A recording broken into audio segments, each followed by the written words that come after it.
Hello, and I'm here with Will Lucas Hello. to do a little spotlight on the new structure deck that's just been released. Yes. Fairy cards. Yes. So, this is the first time I've seen the cards. Yep. But if you could give me a little talk through what's going on here. I see this is Sacred Arch Air Knight Parshat. Is the deck's boss monster? Yeah, so this is one of the new boss monsters that's come out. It allows the deck to basically recover a lot of cards and search out as well. When it can do piercing damage, and when it does inflict damage, you can search your deck for a counter trap card, or a card that has Sanctuary in its name, for example.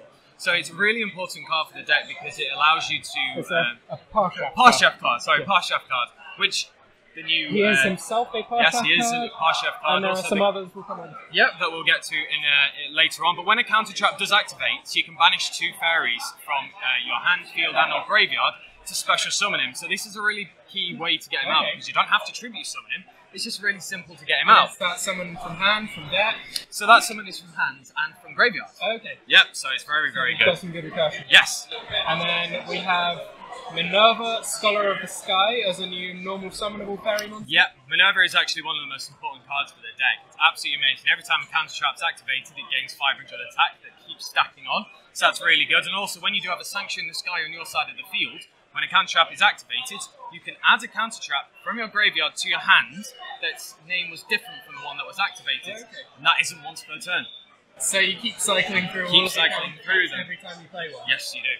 And so this is quite similar to a card we've seen before in Bountiful Artemis. Yes. What I assume is also a key part of that. Yep. Bountiful Artemis has always been a key card for counter fairies, regardless of the era that it's been out in, because it's a very old deck, of course. Yep. And this allows you to obviously still recur cards into your hand, you replenish them, so when you do have a Bountiful and a Minerva out, you get a lot of cards very quickly. And we also see Guiding Ariadne. One of our favourite cards, of course. Guiding Ariadne, being able to not pay cost for counter traps is just so good and saves your life so much. And also for the search effect. Of course, yes. Now I assume with those, we'll be able to be making the best of this. So all level 4 light fairies.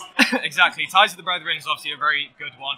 Works with Minerva, works with obviously Bountiful Artemis. You're able to recur out some very good and powerful cards. There's some other ones as well that also work with Sanctuary in the Sky. So it's just one card, or just using 2 cards, the monster and ties, allows you to just bring out a whole host of advantage on the board. It's just so good. You're saying there that Sanctuary in the Sky is an important activator for one of these cards. Yes. But we've also seen a new version. Card. Yes. Okay. So can you tell us a bit about the Sanctum of Parshat? Yes. A Parshat card. It is a Parshat card, so it can be searched with the boss monster. It also counts as Sanctuary in the Sky while it's on the field. So if you do have a Sanctuary in the Sky field spell and this, you've got double usage. All fairy type monsters gain 300 attack and defense. Set spell and trap cards on the field cannot be targeted or destroyed. And also, once per turn, you can target up to 3 fairy monsters and also counter traps in your graveyard and put them on top of your deck in any order. Okay. So it's a lot of effects going on there, but it's a very important card. A lot of card text, and critically, it is the Sanctuary in the Sky whilst it's on the field. Yep. Which sets you up for some cards. Yes, so there's quite a few cards. So one of the older cards that you might see that is in the structure deck is Divine Punishment. So Divine Punishment's activation requirement is just to have a Sanctuary in the Sky on your side of the field, then you can negate a monster spell or trap card. So you have 2 cards that count as Sanctuary in the Sky, completely for free, no other cost than that. Okay. So that's obviously very good. You run that at 3 if you can. And we were also getting payoff from the Sanctuary with Minerva, Scholar of the Sky as well. Minerva will be able to add cards back to your hand from the graveyard that's different from the counter trap you have activated. So this is a very new card. Yes. Another Parshat card. Yep. The Rebirth of Parshat. This is one amazing card. It's a new counter trap that can negate a monster spell or trap card. Its activation is you pay 1,000 life points, reveal a counter trap in your hand, then you discard a card in your hand, so it doesn't have to be the card you've revealed, to negate that monster spell or trap card. Then you shuffle that card into the deck. It doesn't get destroyed and go to the graveyard. You shuffle it back into the deck, and then on top of that you can special summon a Parshat monster from your deck or extra deck. So that's why we see the Avenging Knight. Yep, we see a very old card there, but you can special summon it out, and if people are unsure about that because it's a very old card, it's just a synchro monster that allows you to do piercing damage. That's all its other effect. So it's nothing special, but it's another option. It's a nice option, and don't forget it does get special summoned out to the Link Zone, because it's coming from the extra deck, so it's very important. Yeah. Now with this card, you're saying it has quite a heavy cost. It was reveal a card. So you pay 1,000 life points first. Yes. You then reveal a counter trap. Then, once you've revealed the activation, you then discard a card, and then you negate and shuffle in. Okay. However, yes, big but. Guiding Ariadne. So with this, with Guiding Ariadne, the only thing that you need to be able to do is to have a counter trap in your hand. You don't need to discard or pay life points. Nope. Excellent. And that also works very nicely with other traps that you might be playing in the deck. A whole host of old traps. So we see. So we have Ultimate Providence and the Solemn Brigade there, so Solemn Warning and Solemn Strike. Ultimate Providence, just a little known fact with Ultimate Providence, you have to discard a card of the same type that you're trying to negate. With Guiding Ariadne, you don't have to have a card in your hands to be able to activate and resolve it either, because that is the ruling on it, it completely wipes out the cost. Yep, and we see some other counter trap cards, not necessarily synergizing with Ariadne specifically, but just being additional counter traps. Yeah, they're just additional counter traps. It completely depends on how you want to build the deck, and there's just so many ways to build it.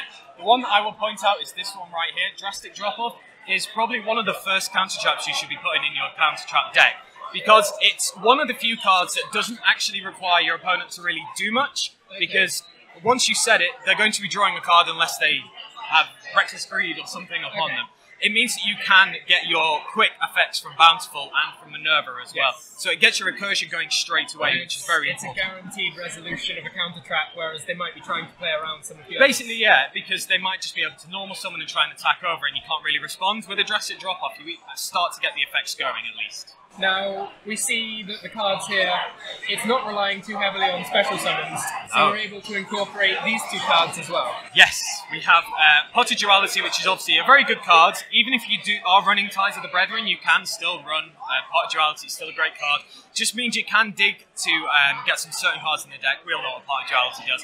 But Card of Demise, that one, Card of Demise, it's just the best card ever. Being able to set everything, activate Card of Demise, get that pluses is just so amazing and helps the deck recur very quickly as well.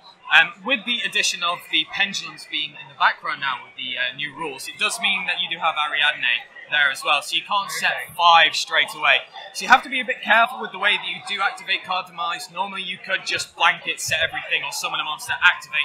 You have to be a little bit careful now with the way that you can conserve your resources, but it's still an important card for the deck. You either play Card of Demise and play the standard deck, or you build a deck without Card of Demise, which you'll be using like Honest and different things like that. So you possibly see Luster Pendulum to work with the Guiding Ariadne as well. You could, yeah. Back in the before this structure deck came out, Luster was a very important card because it meant that you could activate Luster, activate the Ariadne, put the Ariadne to search out another one, and then be able to search out your counter traps. So it's very good, and obviously there are more support for pendulums now, and obviously Luster is still an incredibly strong card. So there are ways to build that, but that is more of a pendulum build, I would say. How do you feel about the potential for success with this deck? Are we going to see it at top tables today? Top tables today? Well, it all depends on the build, because there are so many different ways you can build Counter Fairies. You can have a 40-card standard deck, but you can even have a 60-card that's not having law mowing because there's no point to run it.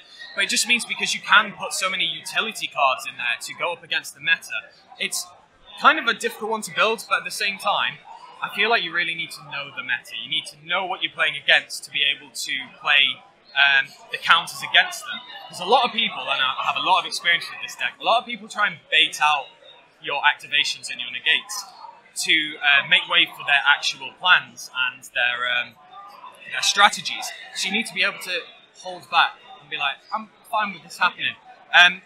I think it's a very strong deck. If you get that build right, if you're confident with it, I think it's a very strong deck, and I don't see any reason why it can't be at the top tables, to be honest. It's a really good structure deck and definitely one of my favourites of most recent times. Well, that's about all we have time for. Thank you very much for the information. Thank you very much, Tom. See you later.